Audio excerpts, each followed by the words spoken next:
Bismillahirrahmanirrahim. Assalamualaikum warahmatullahi wabarakatuh. Allahumma shalli ala Muhammad wa ali Muhammad. Selamat berjumpa kembali dengan sesi perkuliahan filologi. Pada kesempatan kali ini kita akan membahas sebuah tema, yaitu tantangan filologi terhadap Al-Quran. Al-Quran adalah naskah kuno. Karena pada dasarnya teks yang ada pada naskah Al-Quran yang ada di tangan kita saat ini berasal dari kurun waktu berabad-abad yang lalu. Jadi perhatikan ya, kalau yang namanya naskah kuno itu merujuk kepada teksnya. Kapan teks itu dibuat? Maka saat itu teks tersebut adalah teks kuno dan naskah yang memuat teks itu disebut sebagai naskah kuno.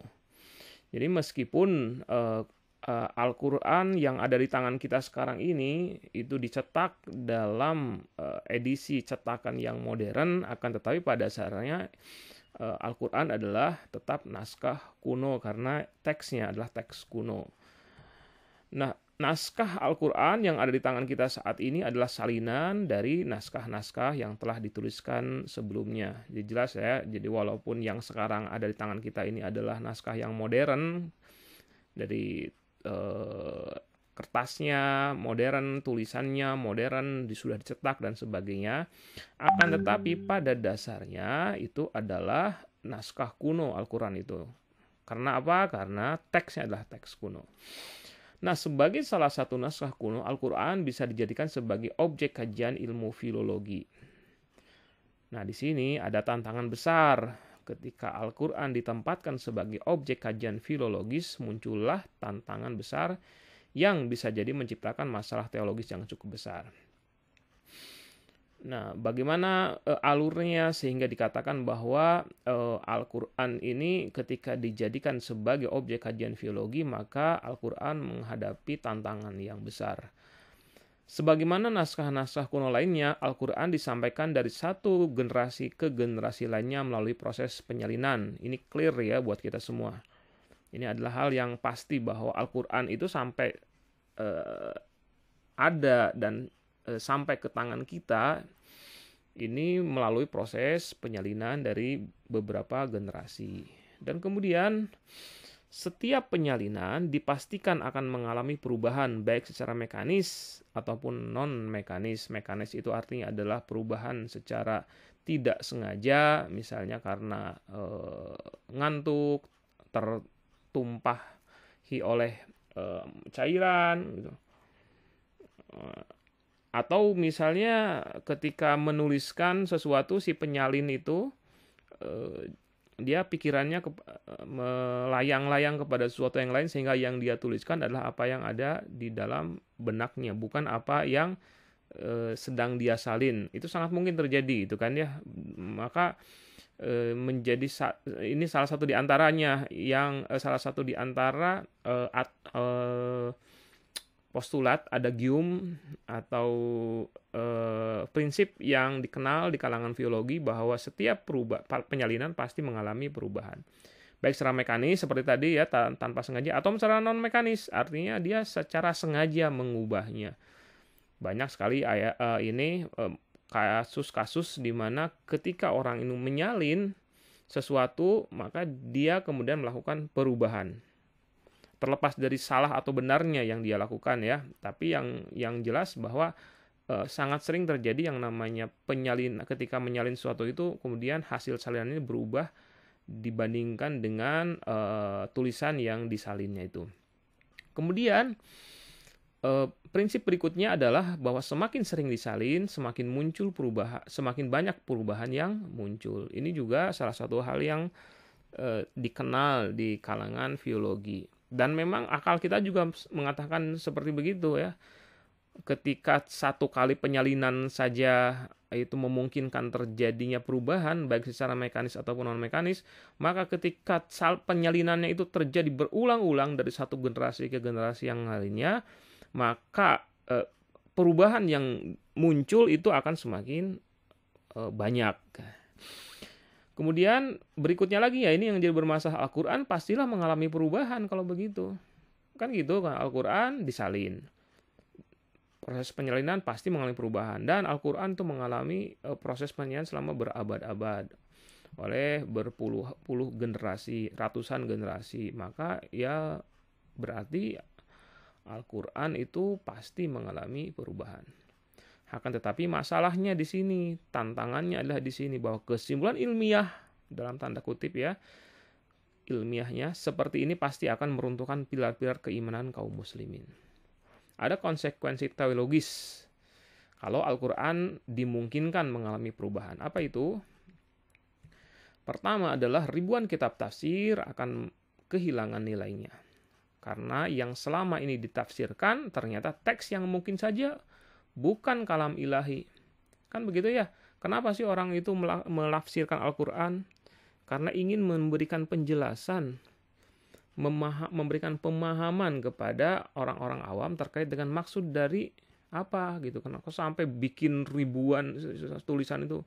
Karena yang sedang diterangkan itu adalah kalam ilahi. Ini adalah kata-kata Allah yang karena sesuatu dan dengan pertimbangan-pertimbangan tertentu, kemudian kata-kata lainnya itu sangat padat sekali gitu kan ya, atau misalnya berisi keterangan-keterangan yang secara sekilas sepertinya tidak bisa difahami dengan mudah gitu. Maka kemudian dijelaskan, tapi para mufasir itu membuat penjelasan dengan satu keyakinan bahwa yang dijelaskannya ini adalah kata-kata Allah gitu. Ini adalah firman Allah gitu. Nah, seandainya dimungkinkan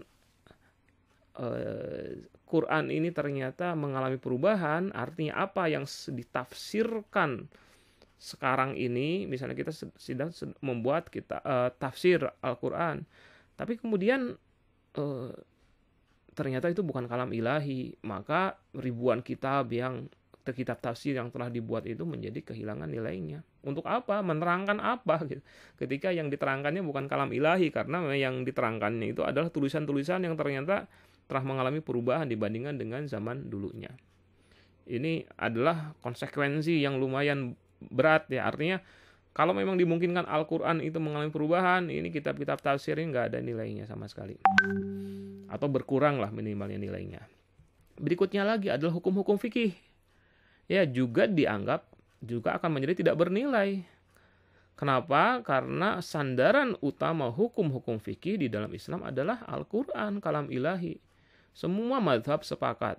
Sumber hukum ketika kita mau melakukan atau mau menyusun hukum-hukum Islam, maka yang pertama kali yang menjadi dasar rujukan adalah Al-Quran, berikutnya adalah hadis, dan seterusnya.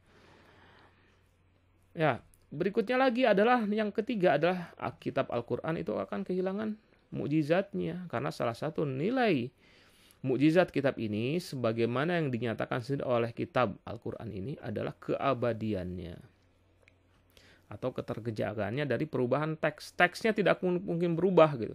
Ini kitab ini memang mukjizat. Mukjizatnya Rasulullah. Artinya Quran ini memiliki nilai mukjizat. Apa itu mukjizatnya? Ada beberapa buah. Di antaranya adalah bahwa Al-Quran ini tidak akan mungkin mengalami perubahan teks. Kemudian yang berikutnya lagi adalah bahwa Nabi Muhammad bukan lagi Nabi terakhir. Karena apa? Karena kitab suci yang dibawanya ada kemungkinan berubah atau tidak lagi otentik. Ya, itu kan Nabi terakhir itu menandai selesainya satu proses penurunan wahyu dari Allah kepada manusia yang dibawa oleh Nabi Muhammad. Nah, ketika Qurannya mungkin berubah, mungkin untuk tidak lagi otentik, maka artinya Nabi Muhammad juga artinya akan ada dimungkinkan muncul lagi kitab yang lain yang memang betul-betul otentik, yang berasal dari Tuhan, yang bisa digunakan oleh manusia. Ketika dimungkinkan ada kitab lain, maka harus ada yang membawanya, seseorang yang lain selain Nabi Muhammad. Karena itu maka Nabi Muhammad bukan lagi nabi terakhir. Ini permasalahan teologis yang cukup serius ya, kesimpulan seperti begini kan ya. Tantangan buat Al-Quran. Kemudian yang berikutnya lagi nomor 5, agama Islam sendiri akan kehilangan nilainya sebagai agama sempurna sampai akhir zaman. Ya, agama Islam adalah agama yang sempurna. Kitabnya adalah kitab yang sempurna. Nabinya adalah nabi yang terakhir, yang paripurna. Akan tetapi ketika dimungkinkan Al-Quran ini berubah, maka nabinya juga Nabi Muhammad itu bukan lagi nabi yang terakhir, bukan yang paripurna. Dan Islam sebagai agama yang dibawa oleh Nabi Muhammad bukanlah agama yang sempurna. Nah, itulah tantangannya. Akan tetapi justru setelah kita melakukan kajian, nanti kita akan lihat bagaimana penalarannya, bahwa kajian filologis terhadap Al-Quran justru malah menunjukkan mukjizat dari kitab ini. Bagaimana bisa seperti itu? Kita lihat penalarannya, bahwa pertama, setiap proses penyalinan pasti memunculkan perubahan. Oke ya, sudah clear ya, karena ini juga sudah kita bahas sebelumnya berulang-ulang. Kita terima bahwa proses penyalinan itu pasti memunculkan perubahan. Kemudian berikutnya lagi, penalaran berikutnya adalah Al-Quran mengalami proses penyalinan selama ribuan kali dalam jangka waktu berabad-abad. Oke ya, ini juga clear. Kita terima masalah ini. Berikutnya lagi yang ketiga, ini yang paling penting poinnya. Bahwa fakta empiris menunjukkan bahwa Al-Quran itu tidak mengalami perubahan teks. Naskah boleh berubah ya, tulisan bisa berubah, khat bisa berubah, media bisa berubah, akan tetapi isi dari kitab suci Al-Quran ini sama persis antara apa yang dulu pernah ada di zaman dulu dan juga yang ada di zaman sekarang, yang ada di tangan kita. Dari mana itu bisa ketahuannya? Ya faktanya adalah fakta empiris.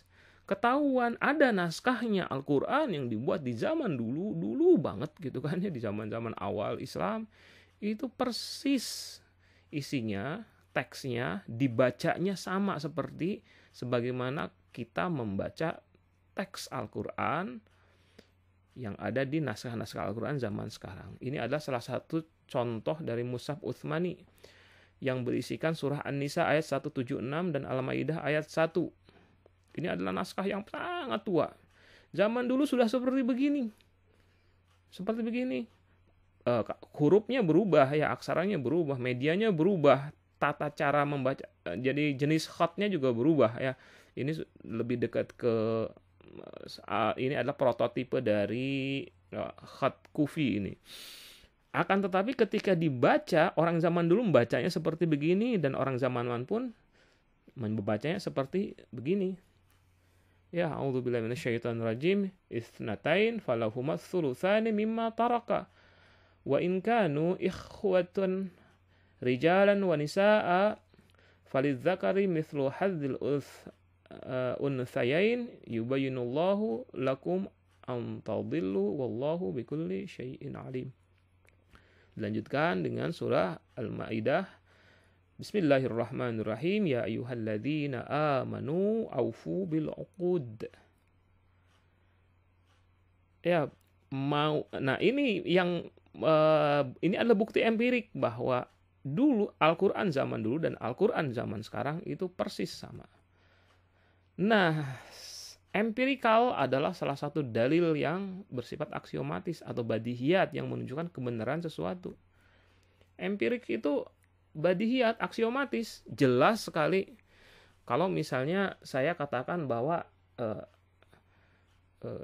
empirik itu kan sesuatu yang bisa dicerap oleh panca indera misalnya. Suatu saat misalnya Anda ditanya, apakah betulkah bahwa Anda misalnya betulkah misalnya suatu saat kita bayangkanlah kita suatu saat berada dalam sebuah ruangan kelas ya, saya ngajar di semester yang lalu, saya ngajar sejarah peradaban Islam. Nah, di salah satu sesi perkuliahan itu saya berada kan di kelas itu ngajar kepada Anda.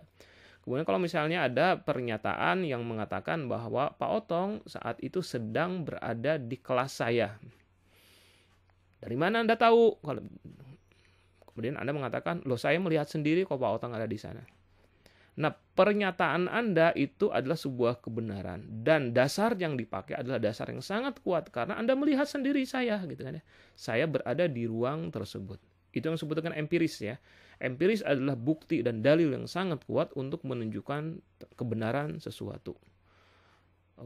Saat ini misalnya Anda sedang mendengarkan atau sedang menyaksikan video tutorial, atau misalnya Anda mengatakan, Pak, ini dosen saya membuat sebuah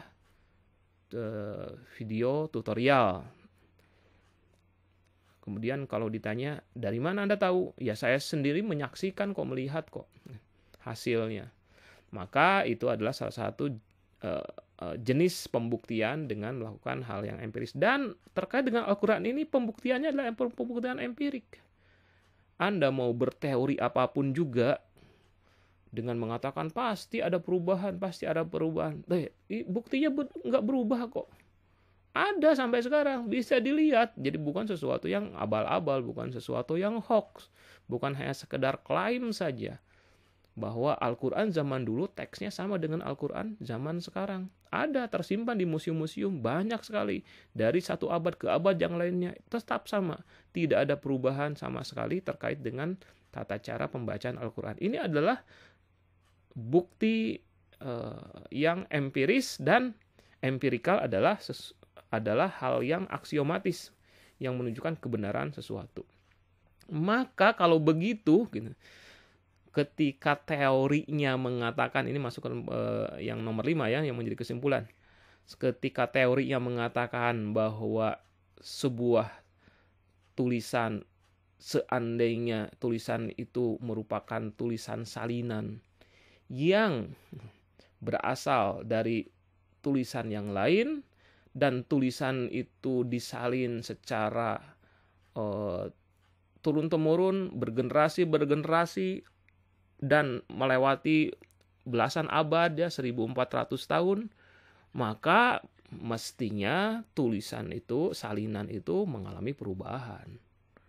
Ya, mestinya seperti begitu. Akan tapi ternyata malah tidak berubah. Itu artinya apa? Itu ada yang ajaib berarti. Justru disinilah nilai mukjizat Al-Quran. Dengan segala macam teori yang ada, yang diakui, seperti yang ada dikenal di kalangan kaum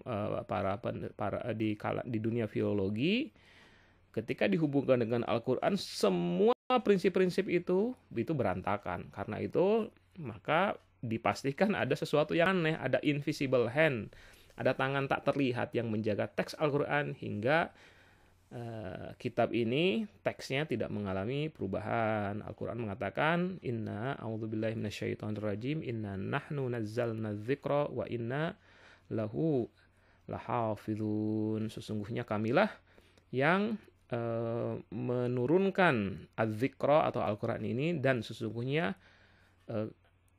kamilah yang melakukan penjagaan atas kitab tersebut. Itu saja yang bisa saya sampaikan. Sampai jumpa di perkuliahan yang lain. Wabillahi taufiq wal hidayah. Wassalamualaikum warahmatullahi wabarakatuh.